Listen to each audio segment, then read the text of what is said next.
message envoyé par un homme que certains considèrent comme messager de Dieu va changer le destin de la Russie à tout jamais. Car depuis plusieurs mois, Rasputin, cet homme étrange venu de Sibérie, a déjà gagné une place particulière à la cour du tsar. Mais comment un simple paysan a-t-il pu s'approcher à ce point du pouvoir? Pour le comprendre, il faut remonter au cœur de l'Empire russe et de la famille Romanov. Alors, détends-toi et laisse-toi porter par ma voix. Ma voix.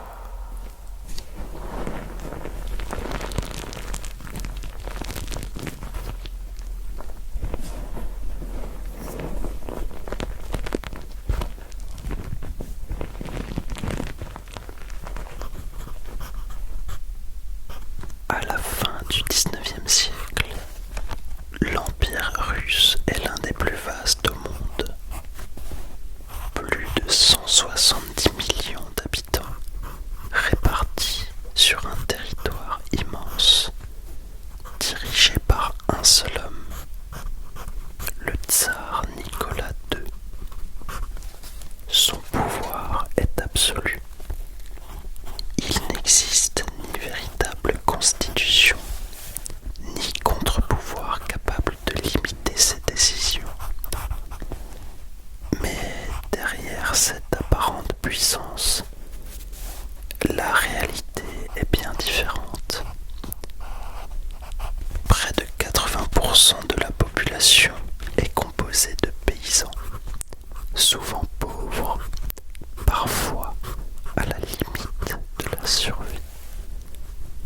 Tandis que dans les villes, l'industrialisation rapide crée de fortes inégalités et une classe ouvrière de plus en plus instable.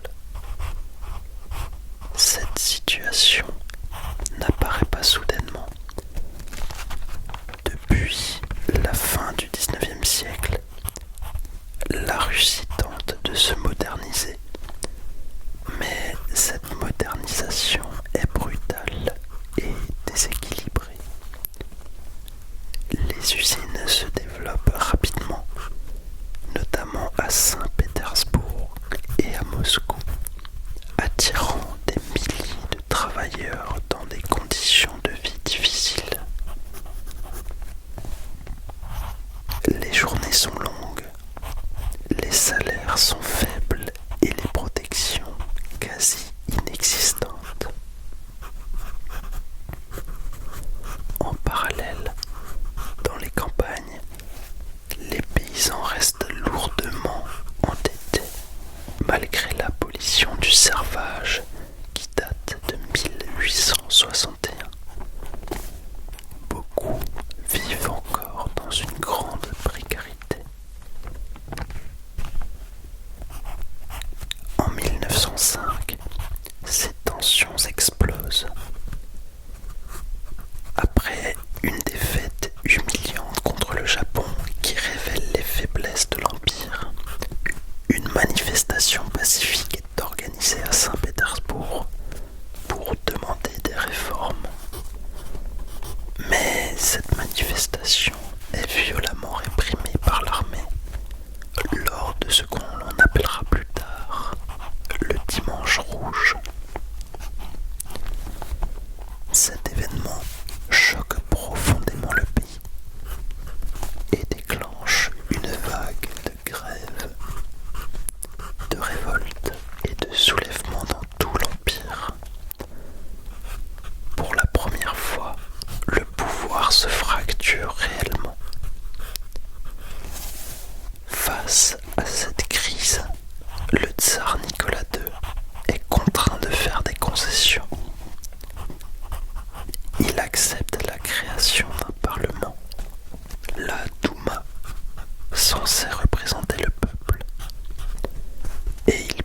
certaines libertés fondamentales, comme la liberté d'expression ou de réunion.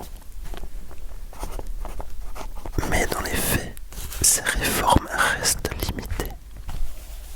Le tsar conserve un contrôle étroit sur les décisions politiques. Il a le pouvoir de dissoudre la Douma à tout moment. Et il continue de gouverner presque seul.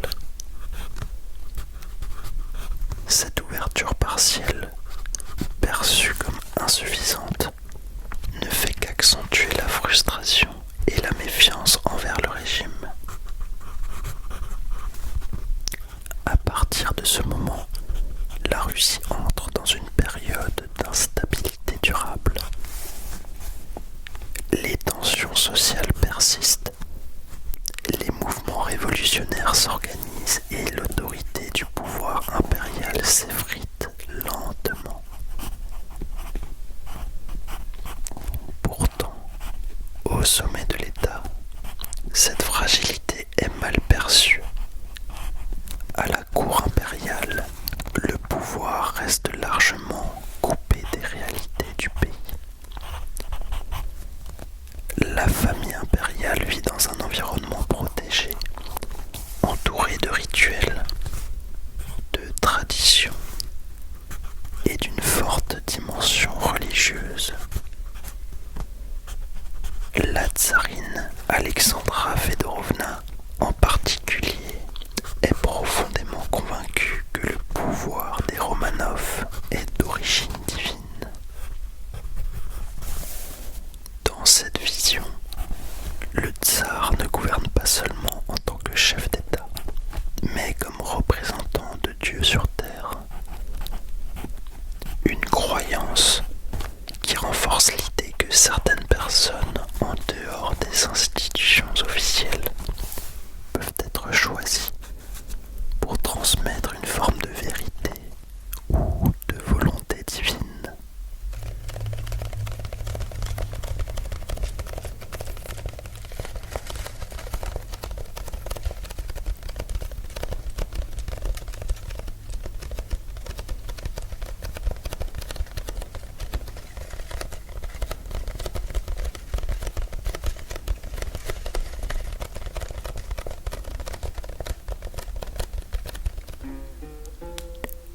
Dans ce climat difficile, un homme va peu à peu se faire remarquer. Grigori Raspoutine. Il naît en 1869 dans le village de Pokrovskoï en Sibérie occidentale, une région rurale isolée où les conditions de vie sont particulièrement difficiles. À cette époque, une grande partie de la population vit encore de l'agriculture, avec des revenus très faibles et un accès limité à l'éducation. Raspoutine grandit dans ce climat au sein d'une famille paysanne sans instruction formelle.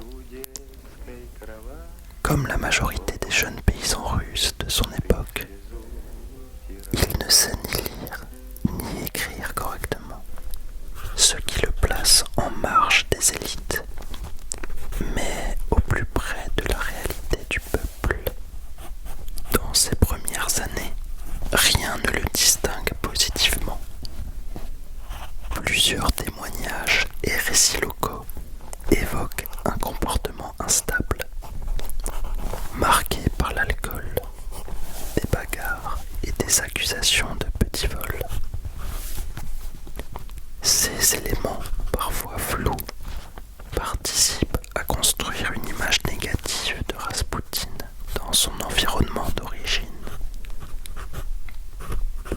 À ce stade, il n'a aucun statut particulier, aucune reconnaissance religieuse et encore moins une quelconque influence.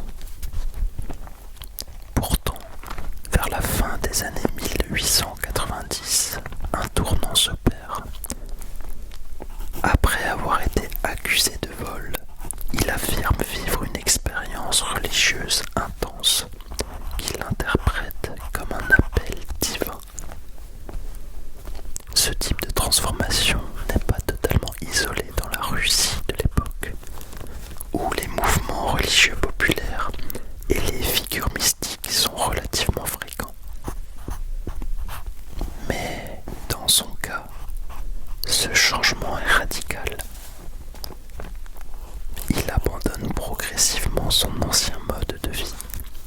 s'engage dans une démarche spirituelle qui semble sincère.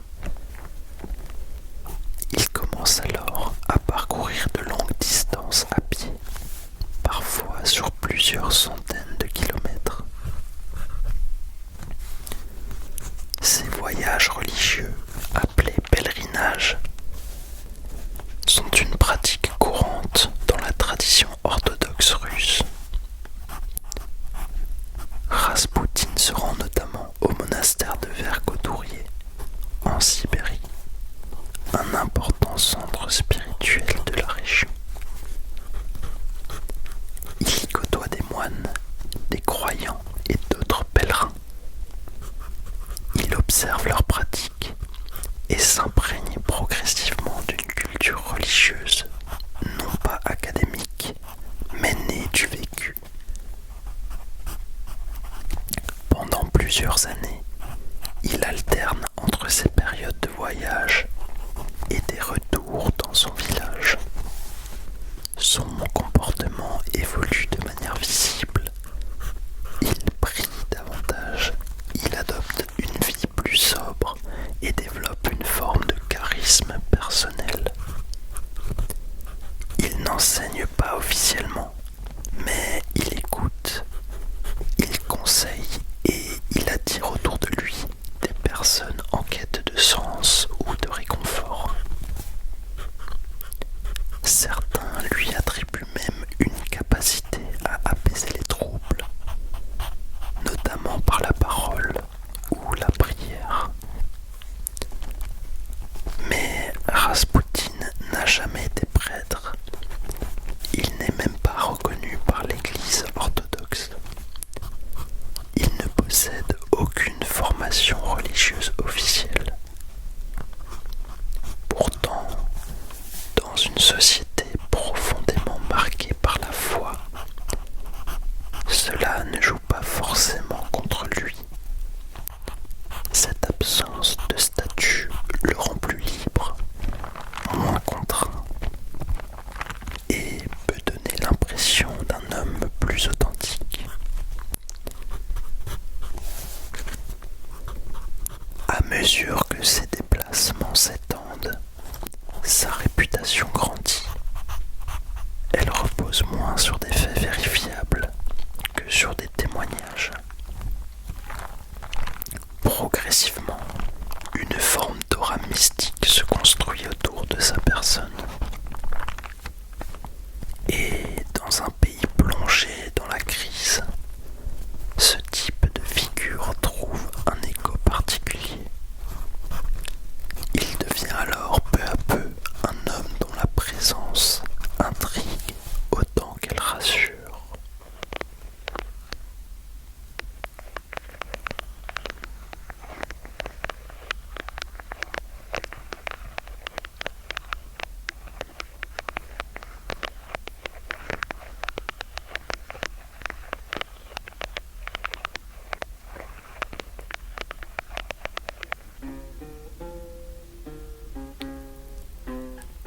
Vers 1905, Raspoutine est introduit à la cour impériale.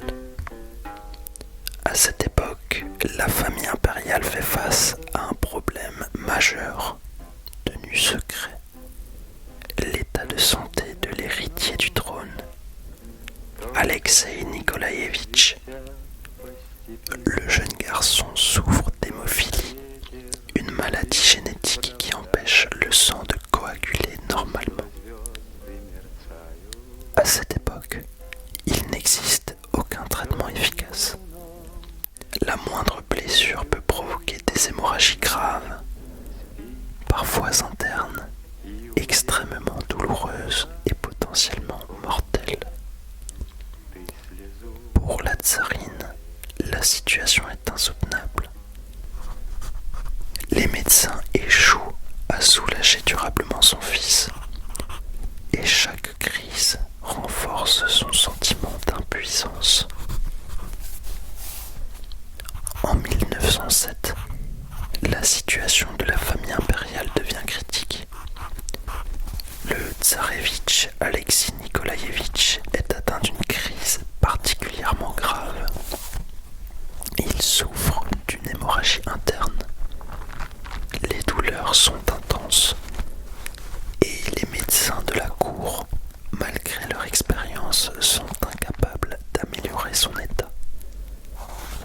La tsarine est alors dans une situation de désespoir total. Elle voit son fils décliner, sans solution. Selon les témoignages, Raspoutine intervient dans ce moment clé. Il n'est pas présent physiquement. Alors, il envoie un message par télégramme. Il affirme avec certitude que l'enfant ne mourra pas et ordonne de ne pas laisser les médecins intervenir. Contre toute attente, l'état du tsarévitch s'améliore. Le saignement se stabilise et la crise finit par passer. Pour Alexandra, ce moment est la preuve que Grigori Raspoutine n'est pas un homme comme les autres. Là où les médecins ont échoué, cet homme sans formation semble avoir réussi. Elle en tire une conclusion simple et irréversible.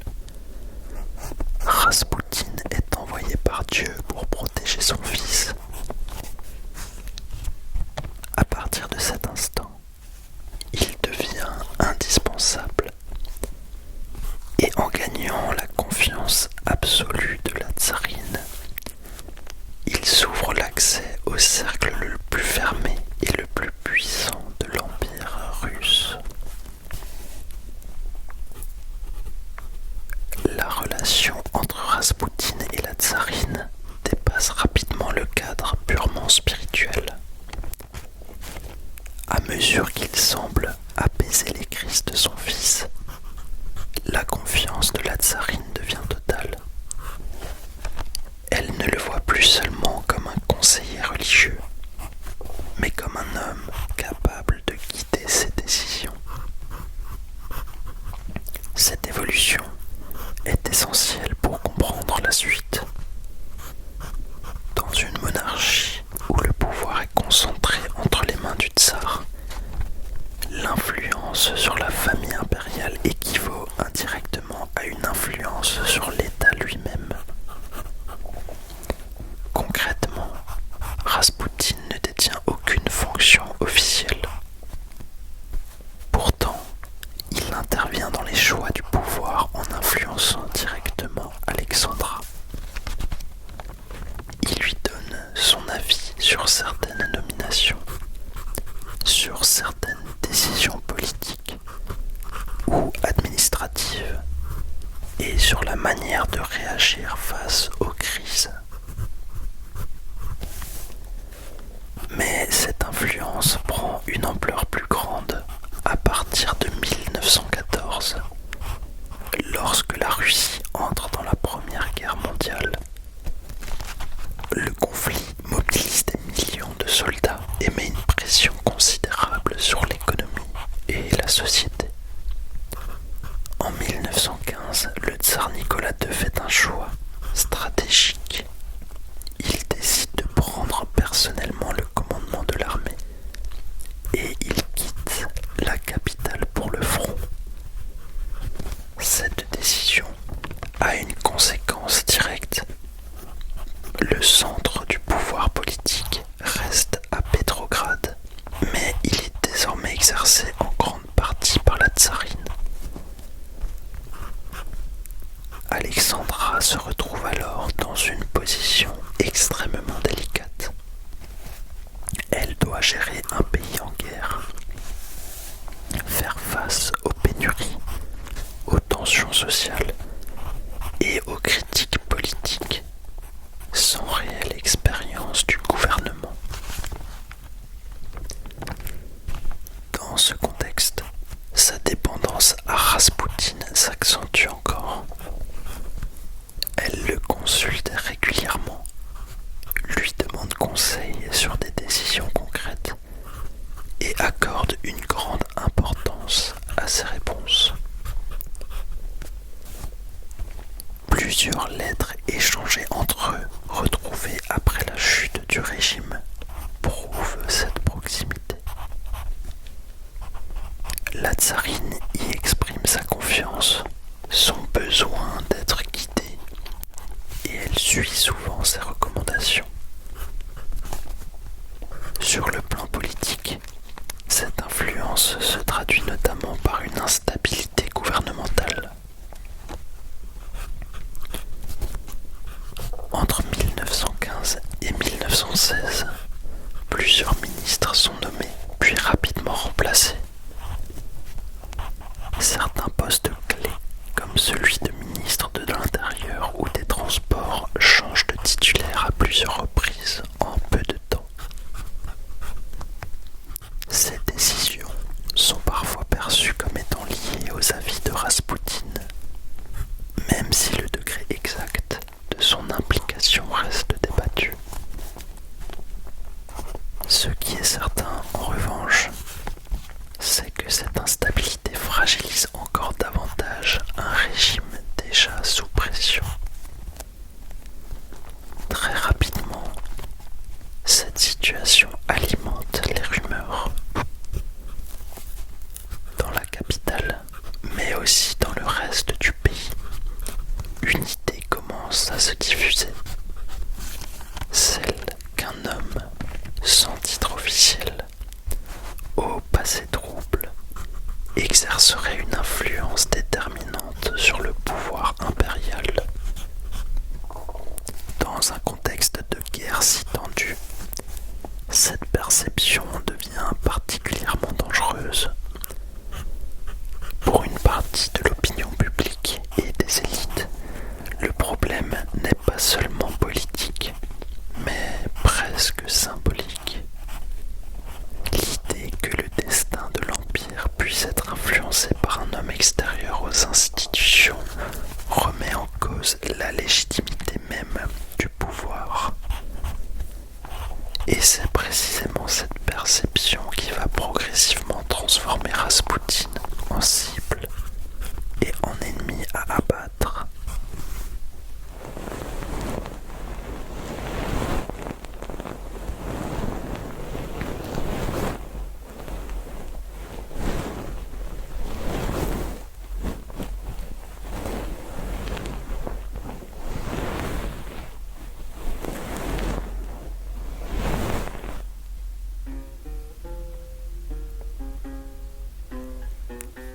Cette influence, de plus en plus visible, finit par provoquer une réaction violente au sein de la société russe.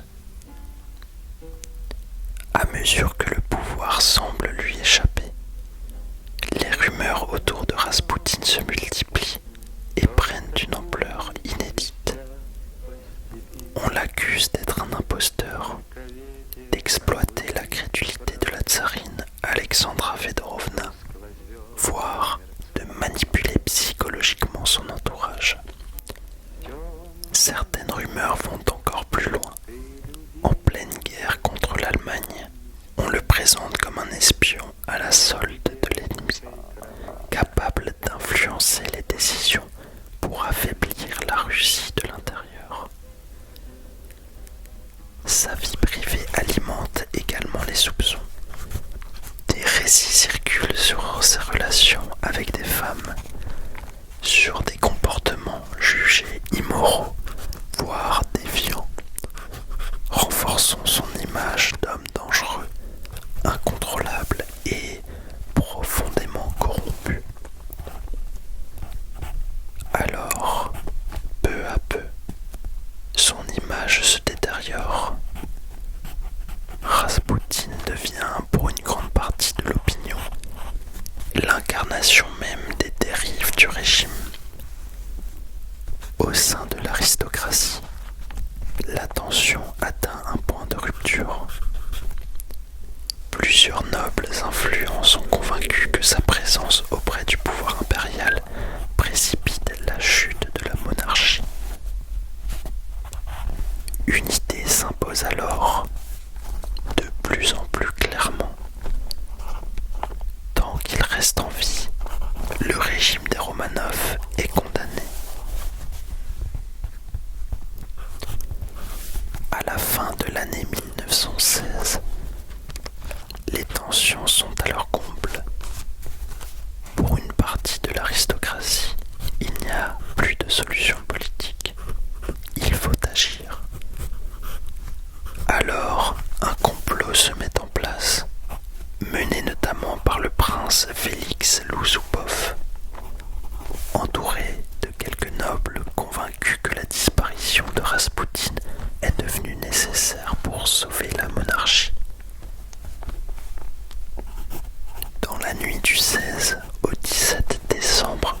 1916, Raspoutine est invité au palais Loussoupov à Petrograd. L'atmosphère est presque festive. On lui propose du vin, des pâtisseries.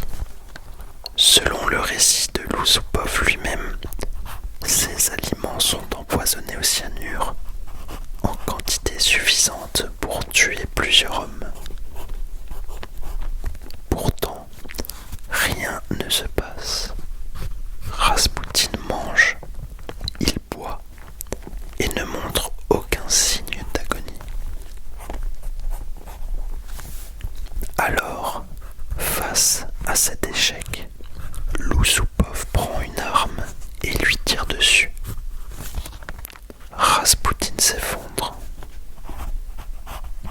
Mais quelques instants plus tard, il se relève, il titube et tente de fuir dans la cour enneigée. Paniqués, les conspirateurs tirent à nouveau. Il est atteint plusieurs fois et s'écroule définitivement. Son corps est ensuite enveloppé et transporté jusqu'à la Neva, une rivière glacée de Petrograd où il est jeté dans l'eau. Très vite, une légende se construit autour de sa mort. Certains récits affirment que l'autopsie aurait révélé la présence d'eau dans ses poumons, suggérant qu'il était encore vivant lorsqu'il a été immergé et qu'il serait en réalité mort noyé. Mais la disparition de Raspoutine ne sauve rien. Au contraire, elle semble marquer le début d'un enchaînement irréversible. Quelques mois seulement après sa mort, la situation bascule définitivement. En 1917, la Russie est épuisée par la guerre, les pénuries s'aggravent, les révoltes éclatent à nouveau. Cette fois, le régime ne tient plus. Le tsar Nicolas II est contraint d'abdiquer. Le pouvoir impérial, qui semblait encore intact quelques années plus tôt, s'effondre en quelques jours. La famille impériale est arrêtée, puis déplacée à plusieurs reprises jusqu'à être exécutée en 1918.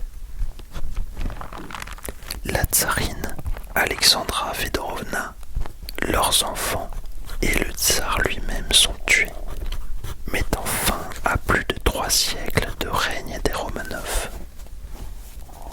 C'est à ce moment que réapparaît une lettre attribuée à Raspoutine, écrite peu avant sa mort. Dans ce texte, il affirme que s'il est tué par des membres de la noblesse, alors la famille impériale ne survivra pas longtemps. En l'espace de quelques mois, tout ce qu'il avait annoncé semble s'être réalisé. Mais cette histoire est en partie entourée de mythes, car une partie du récit repose sur des témoignages peu fiables ou exagérés avec le temps. Si tu as apprécié cette immersion, je te recommande maintenant mes vidéos sur le débarquement de Normandie ou alors sur Louis XIV qui s'affichent maintenant sur ton écran. Elles reprennent le même style calme et immersif, alors n'hésite pas à cliquer sur une des vidéos pour prolonger ce moment de détente. Merci beaucoup, si la vidéo t'a plu tu peux laisser un like ou un boost, ça m'aide